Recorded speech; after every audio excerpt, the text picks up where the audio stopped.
যখন ভাই খাড়াই না আপনার কবরে শুয়ে যাবো মানুষ যাবো 40 কদম পরে যাবো যখন এবার দুই ফেরেশতা আইব, একটা আটকাল আর একটা অন্ধ। সঠিক উত্তর দিতে তো পারবে, যদি পারেন তো তো আল্লাহ আলহামদুলিল্লাহ, আর যদি সঠিক বেসঠিকও তো মনে করুন আল্লাহ আল্লাহ জানে কি হবে। তাই ভাই জের চিন্তা করুন, তো আপনার আধা ঘন্টা আপনার কবরে দাঁড়াইতো না, চাষ করে যাবো বাড়ি।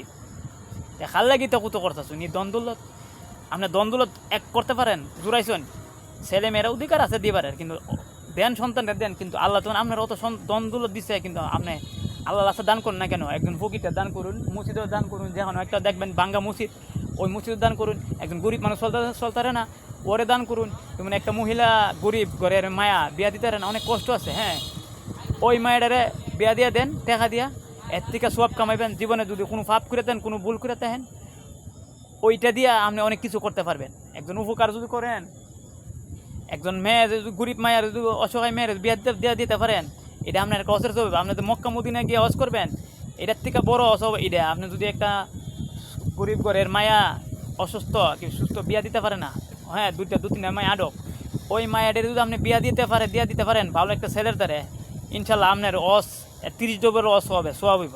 আপনি এক নিয়ত করতে হবে। কিন্তু অনেক মানুষ আছে কি দুনিয়ার দেখা বলে ওই ফোনার দিয়ে দ্বন্দ্বলত আছে, উনায় দিয়ে বিয়া, কিন্তু উনায় না ভাই, আওয়াজ ছাড়া ওই মায়ারে বিয়া দিয়ে দিতে হবে। তুমি কেউ না বুঝে আপনার হয়ে যাবো ইনশাল্লাহ, বুঝছেন ভাই? আপনার তো আল্লাহ অনেক দন দিছে, কিন্তু দন তো আপনি ভালো কাজও লাগাইতেছেন না।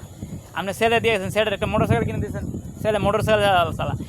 মেয়েরে দিয়ে দিয়েছেন একটা মোবাইল, মেয়ে মোবাইলে কী করে না করে আপনি তো জানেন না, ছেলে মোটর সাইকেলে কী করে জানেন না, কিন্তু আপনার মুখ টেহা কোনো কাজও লাগতেছে না। তাই ভাই আপনার টেকা আছে ঠিকই, আল্লাহ দিছে আপনার, আল্লাহ ভালো কাজও লাগান, ছেলে মেয়েরও দেন, কিন্তু ভালো কাজ আল্লাহর কামে দেন।